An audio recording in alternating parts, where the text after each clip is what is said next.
What's up guys? So nakita natin yung nangyari sa laban ng LaSalle up against Ateneo in the Asiabasket Finals with LaSalle winning in a convincing fashion, no? So let's go through LaSalle first, yung mga realizations ko on what I have seen from this game. Tapos right after that, let's go to the Ateneo side. So LaSalle muna because they won. So number one is LaSalle are the favorites right now. Yes, favorites to win the UAAP championship, bearing any moves from UP, no? Kasi as of right now, UP was not able to solve the QMB gaping hole in the middle, provided they still have Gani Stevens and yung possible FSA nila si Francis Noruca. But those two against Mike Phillips, parang hindi ata ngayon. Hindi, as of right now, I will have to give LaSalle the advantage. Anyway, so why are LaSalle the favorites right now? They can go 12-man deep with their lineup. So let's begin. Mike Phillips, Mason Amos, Jacob Cortez, Kian Baclaan, JC Macalalag, Earl Abadam, EJ Golena, Voris Marasigan, Luis Pablo, Andre Dungo, Lebron Daep, Jillian Quinez, it's 12-man deep. So if you have that kind of lineup na both front court and the back court fixed at the same time, yung bench mo na you could pull anyone there and they could become a possible swing the tide for the game, I believe LaSalle has the right roster right now to win the championship. Next up is the star players complement one another. So Mike Phillips is an instant double-double machine. Can give you 20 and 10 on a nightly basis and arguably the best player heading into the next UAP season. Meron din Kian Baclaan and Jacob Cortez, which entering this season, iniisip ko, okay, how would they fit together? Initial question was, when the pair was formed, was that which guy had to adjust in order for the other guy to shine? Turns out, parang na-figure out na nila yun.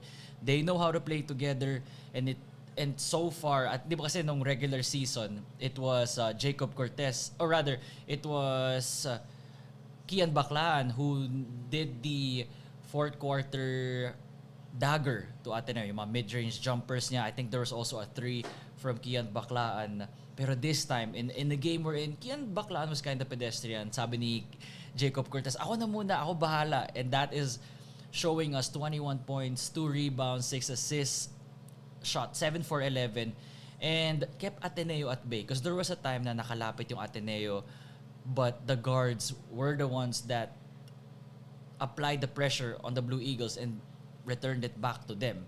Kala ko ma-flip ng Ateneo finally in their home floor and be able to get one against LaSalle, pero hindi ganoon nangyari. It's really the experience of the players of LaSalle that pushed them against the Blue Eagles yesterday and getting 2 wins inside the Moro Lorenzo Center. And lastly, napansin ko rin dito that LaSalle was able to play composed under pressure. I mentioned that there was a time na nakat yung lead nila to 2 or 4, but then everybody stayed composed. They were able to get buckets here and there. Next thing you know, it's back to an 8-point game, which ballooned to 12-13 at the end, and that's the reason why LaSalle was able to win the championship. And kung yung mga players mo nga naman are battle-tested, went to the finals. Si Cortez came from the NCAA finals, actually won a championship with San Beda, and he's just bringing much more class and depth to this already loaded DLSU team na may Lebron James Daep waiting on the wings, na slowly getting into the thick of things, pero si Lebron naman will have months to prepare before the next UAP season, which could be in the 3rd week, 4th week of September, or maybe 1st week of October, di ako sure. Let's move on now to the side of Ateneo. So Ateneo naman, encouraging thing that I saw, even though if they lost, kasi guys, let's remember that I don't remember any wins from Ateneo during their summer performance last year. I don't remember a win prior, heading into season 87. So this is a great development na they've been winning and beating teams that they should. And that all starts with their front court na ready to compete with the best of them. Divine Adili and Kimani Ladi. Si Divine Adili will have 5 years. They have that Ange-like, what do you call this, expectation from Divine. Ang ganda ng footwork ni Adili. He could pass from out of the post, from the elbow. Ang ganda ng mga high-low action ng Ateneo when it comes to feeding those to Divine and Kimani Ladi. That's why I'm really hopeful na Ateneo looks like a lock for the Final Four. I made a video on Ateneo earlier, and I still stand by that even more. Also, dagdag na rin natin sa Ateneo's front court is Sean Tuano, Drew Bongo, Josh Lazaro. Sean Tuano has the makings of a King Eagle. kind of player. Meaning na he's a player na if you need a bucket, you need 4, 5, 6 straight points, you gotta give it to Tuano because you know that he's gonna go downhill and calculado yan.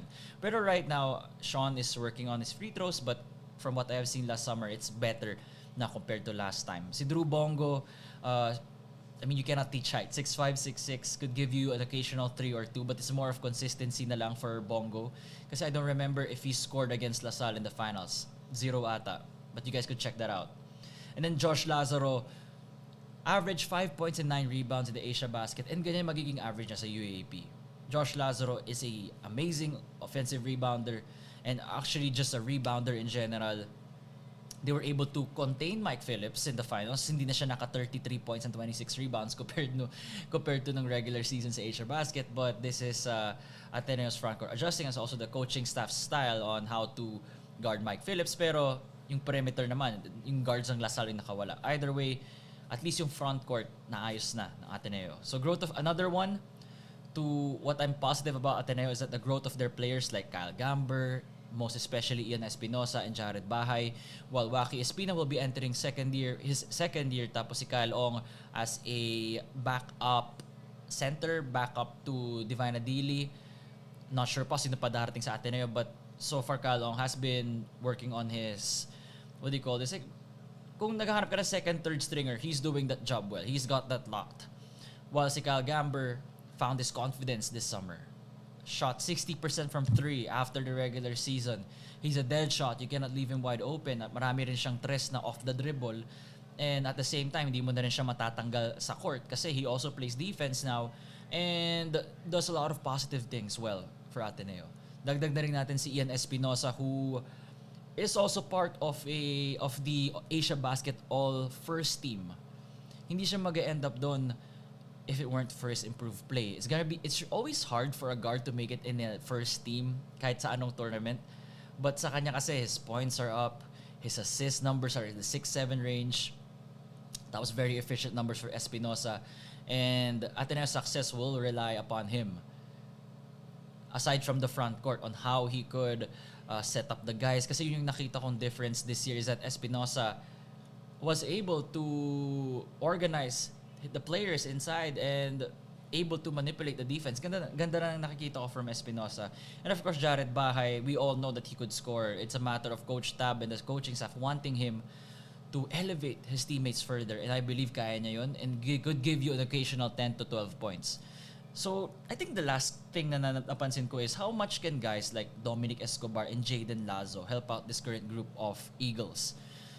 Kasi Dominic Escobar may higher upside based on what fans perceive him to be. 6'5" guy, a scorer with Cal State. Si Lazo, another 6-foot guard. Pero in my opinion, I would rather play sina Espinosa, Bahay, and then siguro Lazo could be that role na what Jared Brown used to bring, or maybe a Lebron Nieto who's still currently in rehab for his injury sa tuhod.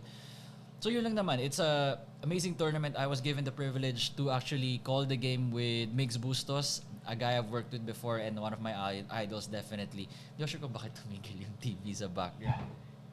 I think it's during the lag of those finals. But yun lang naman guys. It's something that a great experience definitely for me. Like, part ng bucket list ko makatawag ng LaSalle and Ateneo game for a championship. And it just goes to show na how far right now LaSalle is to their next opponents. Pero does it mean you should count out Ateneo? Definitely not. Ateneo has that makings of a championship team as well. It's a matter of may integrate ba nila mga one and done guys immediately and help out in things na kung saan sila nagkulang. Let me know what you think about this game. Mga realizations nyo as well, and I'll see you all next time. Peace.